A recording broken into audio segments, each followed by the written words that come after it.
Welcome to the AW Services YouTube channel. I'm Austin. Today I've got a product review. This is for the TP-Link Tapo, or Tapo if you're posh, pan-tilt AI home security Wi-Fi camera. I purchased this on Amazon. It's a brilliant little camera system that you can use at home for monitoring around the house, whether you've got children in a spare room where you wanted to keep an eye on a newborn baby overnight. You could use it for that. It's also packed full of features with its AI for pets as well. So if you're leaving your dog at home when you go to work in the morning, you can happily monitor your cat or dog, budgie, parrot, snake or goldfish. Very small, very lightweight, not really much bigger than my hand. It's got a base on there which actually rotates the base around the top, so the black stays still on the bottom and the white rotates. The camera comes with a supplied mount, so you can screw this to a wall. It does have a stencil guide, so you can stick that onto a wall or a surface and it will give you the exact centers you need to drill out to put your screws in. Fasteners are supplied. Top tip: never use anything that comes supplied, because little heads will always round out or they snap. Use your own screws, use your own rule plugs, because anything that's free is rubbish in my opinion. I've personally modified mine with epoxy resin and put a old GoPro mount on the bottom so I can use that on a tripod.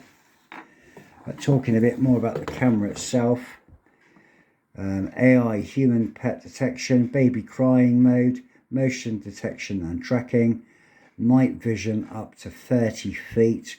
I must say the night vision on this camera is fabulous.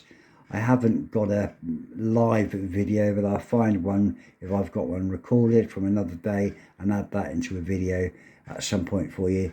2K QHD recording quality. The quality of that is fantastic. And then you've got a model. This is the C220.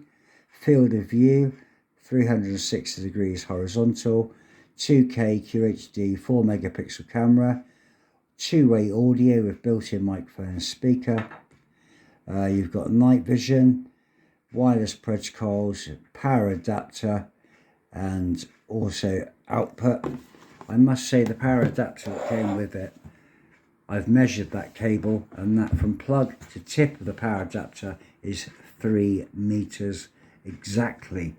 But if you did want to mount this upside down on the bracket on the ceiling, I would recommend going onto Amazon and finding yourself a white power adapter lead with a standard plug. I think it's a 5.5 2.1 millimeter jack.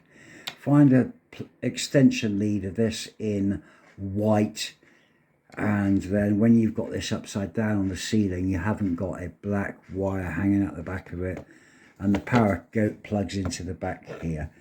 So if you've got your camera and you've opened it up, manually, without getting a greasy fingerprint on the lens, if you tilt the actual eyeball or the camera up, and then in the bottom of that your micro SD card goes in the bottom, and you've also got a reset button as well there. But very lightweight. It looks like a little robot. It works particularly really well, and I'm really happy with it. I think it was only just over £30 or so. Very easy, intuitive app. Download the app from App Store or iTunes or whatever you call it for iPhones. And I've got a video which I'll add into this video shortly of me going through the app and its features. There's a quick view on the box. If you wanted to pause this and press pause now, you can view this. But a brilliant little camera, very easy to use, brilliant night vision within a room at night. This is indoor use only. It's not IP rated, so don't put it outside because you'll damage it. But you can get an outside camera as well, I believe. But this is indoor only. But the night vision will illuminate a dark, pitch black room into grayscale illuminated IR with absolutely brilliant definition. It's probably the best night vision that I've seen in a small, affordable CCTV camera form factor. You've also got quick start guide that comes with it. I, being a man, didn't use a quick start guide. I got it out of the box. I put my micro SD card in there. I plugged it in, I turned it on. I pressed the button under the SD card, pressed and held that until the LED flashed. I then found the camera through the app, paired that up and got it working within less than 5 minutes.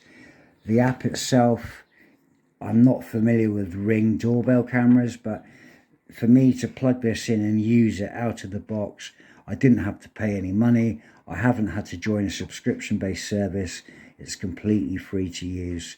You can live view the camera through your phone as well while it's recording. But I thought I'd share this. It's a brilliant piece of kit. I highly recommend it. It might work really well for you in whatever applications you wish to use it in.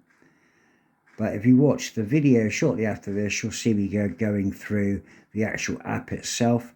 But if you like this video and it helps you, press the bell icon for notifications, subscribe, support the channel, help it grow, give the video a thumbs up, leave a comment and share it with your friends. But I'll leave you with the video of me going through the app. But in the meantime, thank you very, very much for watching AW Services. And here's the app view of the camera itself. So go into your app, which is the Tapo app. Click on that. You'll then get this home page. And which cameras, if you've got multiple cameras saved, you will have these as tiles as well. So I've got one camera of this brand. I select that, press it, give it a few seconds to load, and there we go. So there is now a live view at the time of recording this piece of video. I've currently set my camera up specifically for the test of this video within the windowsill of my lounge. As you can see, it's recording in 2K QHD quality. You can even zoom on that as well, and you still have quite great resolution. So if you were using it for CCTV purposes, you are able to see things on there in some quite good detail, as you can see by there. So the camera at the moment is looking forward. What I would do then is I can press on the screen the expand arrows, so I can open up the screen into a landscape format, as we've done here. At the top left hand corner you can see you have time and date stamp. It's written in reverse on this one, so it's day, time, day, month, year, etc. You can also have your own watermark. At the top I've put AW Services for the purposes of this video, but you could also have camera 1, camera 2, office, Airbnb, anything like that really. And then if you go onto your right hand side pane of the screen, you'll see camera mode, video mode, then you've got the joystick, on-screen joystick for the pan and tilt, etc., microphone and a phone call.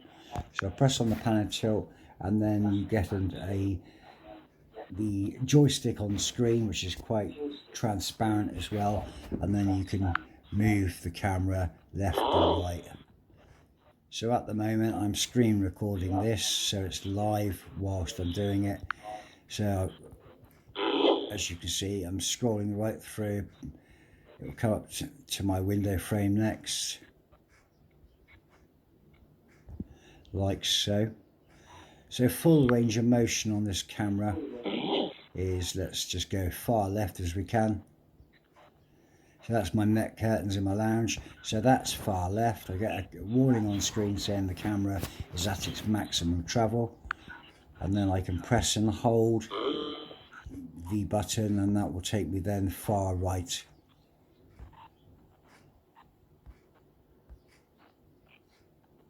But considering the camera is actually looking through glass and there is a slight reflection of it, I wouldn't recommend using it for this particular application in a window, because the night vision on this camera is very good quality. In a completely dark room, you'll have a grayscale illuminated room that's very clear and you can see all the detail. But if using this in a window for such instances like this, it's okay in daylight and you do get a small reflection on the actual glass of the camera itself, but at night time, when the infrared LED emitters are illuminated, it will just backflash itself and just blow the exposure out, so you're not going to ever see. So we've got our up and down motion as well. That's full up with another screen warning, and then far down.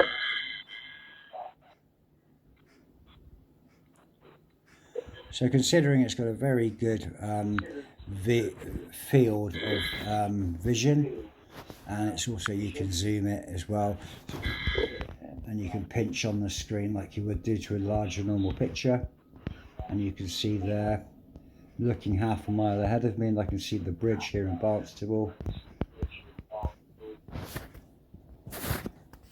But that works really easily. You can also then, if you're live viewing this remotely, if you're leaving it at home and you're away, you can also press record, and that will then screen record the camera in its live view. However, what I'm viewing now, and while I'm viewing the camera is also recording at the same time, and it's saving all of those files to its SD card. But got, yeah, say, multiple functions on here. You can press the back button, rotate the camera back to portrait, and then with this particular app, 1 to 32, you can actually have 32 of their cameras or smart Wi-Fi devices linked to the app as well. You've got speaker on and off. You've got the phone button, which basically means you can talk through the camera. So if you had this set up at home and you're watching your pets, you could press the button and call your dog's name, etc. It's a brilliant camera, very intuitive and easy to navigate. Home screen with its on-screen app functions. You've got privacy mode, tag on, you've got Tapo Care, which is like a premium where you've got to pay for a subscription. But I must stress, using this camera as it is, out of the box, all it requires from you is a stable and high enough quality internet connection. It's completely free to use. You don't have to subscribe. It isn't like Ring where you've got to pay money per year to be able to use that service. I'm not too sure whether or how it records, if it works on a cloud basis as well, but what I do know, and what I am aware of, it's recording straight to my SD card. So that's all I'm concerned about, really. So you've got different free trials.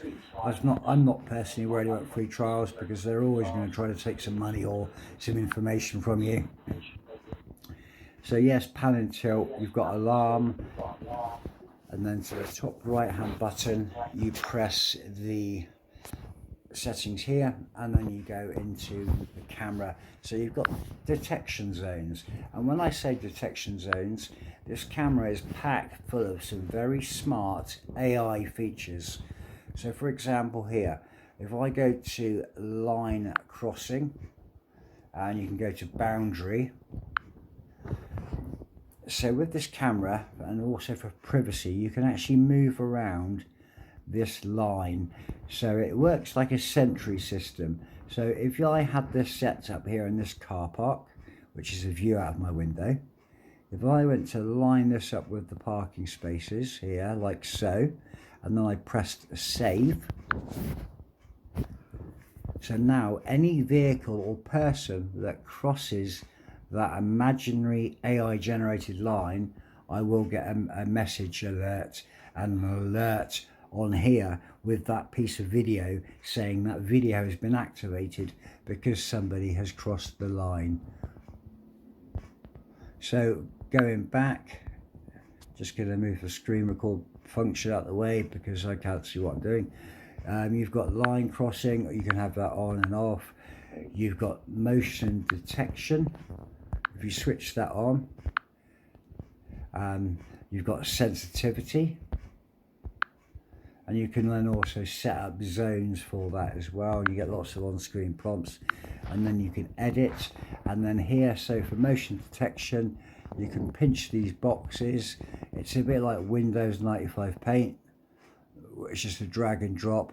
So you could also then have this set up in such a pattern which you can draw, where if anyone enters this hypothetical box that's shaded, that will also send the alarm off on the camera as well. So going back to that, you can also go motion detection. I'm just going to turn that off. You've got pet detection. So this camera is very good if you were a pet owner and you wanted to keep an eye on your pets whilst you're away and they were with a family relative, or you go to work and you're happily leaving your pets at home for the day because that's how your family works and that's how your pets are used to it. You can also have a vehicle detection, and you go into this, got it, and then you can go back and then you can edit the screen for different features on that and how to activate that on and off. Line crossing we've also got camera tampering. So if you turn that on and someone walks up to the camera and moves it, I think it's got a tilt switch or some vibration sensor in there as well. It's got sound activation, baby crying, break glass, dogs barking, cats meows. So for that particular function alone, with all of that AI packed in here, it's a very, very smart camera system, and it's more than just a CCTV camera. But what I will stress is I wouldn't solely use it as just a CCTV camera, because it isn't anti-tamper proof. If it's in a room, you can't isolate its power supply, or you can't do things that you would do with normal cameras where they're mounted out of reach and they are tamper resistant. You've also got auto tracking as well. So if you have a vehicle entering a car park or someone walks past you on a road, you can have it track and the camera will pan left to right, etc., and follow that person. But those are all of its AI features, its motion tracking and smart things issued with it. You've also got an alarm. So if you turn the alarm on, then anytime something happens with your camera or it records an activity, the actual camera itself will make a noise. So this alarm function isn't to be confused with general notifications, because the sound and light, the LEDs flash on the camera, the siren goes off, and it is very loud. So be careful not to use that if you're using it around pets, because you could startle your pets. Then you've got storage and recording. So tells you my micro SD card capacity, which is pretty much empty.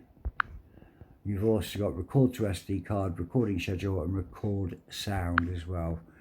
We've gone through alarms, video display, frame rate, video quality, invert image. So if you're going to have the camera mounted upside down on a ceiling or inside of a building, you need to invert that, because otherwise the camera will be looking upside down. You've got on-screen info, timestamp, which is very important if you're using it for CCTV purposes, because you need to have a log of the time and the date of a specific incident taking place. You've got text. I've edited that to AW services, and that's very easy to use.